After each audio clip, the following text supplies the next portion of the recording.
एवढं सगळं करून जर कार्यकर्त्याचीच किंमत जर ह्यांना नसेल तर घेतलेला हा मी जो निर्णय आहे तो योग्य आहे असंच मला वाटतं.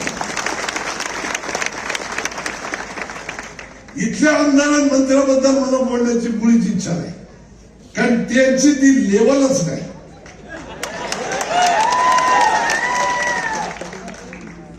ते योगायोगाने झालेले आमदार आणि मंत्री आहेत आणि सगळं आयतं मिळालं असल्या कारणामुळं कार्यकर्त्याची संघटनेची किंमत नाही. काय कार्यकर्ता जपायचा असतो यांना माहित नाही. संघटना चालवायची असेल तर कार्यकर्त्याला सांभाळावं लागतं, जपावं लागतं. हे गरजेपुरतं कार्यकर्त्याला जपतात, सांभाळतात. गरज संपली यूज अँड थ्रो, फेकून देतात.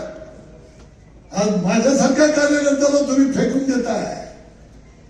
हे उद्याच्या काळामध्ये राजकारण करताना तुम्हाला या सगळ्या गोष्टीला या ठिकाणी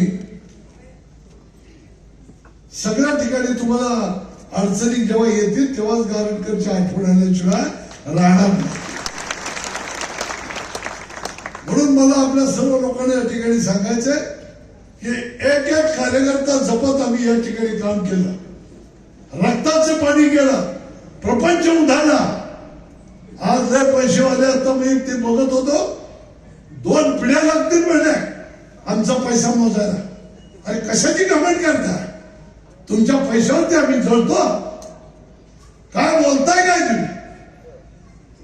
पैसा करोडपती नाही, अंबानीच्या वरती मोठे व्हा, आम्हाला त्याचा अभिमान नाही.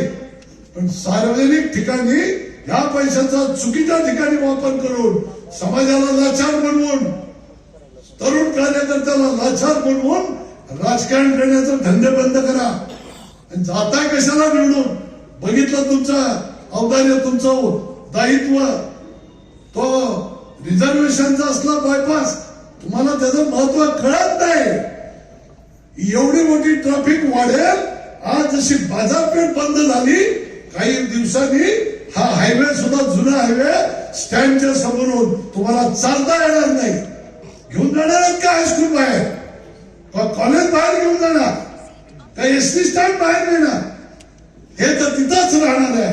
आणि सगळ्या लोकांना आपले आपले कच्चे बच्चे तिथं पाठवावे लागणार आहेत. त्यांची सुरक्षितता कोण विचार करतो याचा? तुमची ताकद नाही, तुम्ही हा विचार का करू शकत नाही? हे नगरपालिकेत आम्हाला निवडून जायचंय म्हणून मी बोलतोय. असाच गैरसमज तुमचा कायम राहिला. तुम्ही कधीही आमच्या बाबतीत योग्य विचार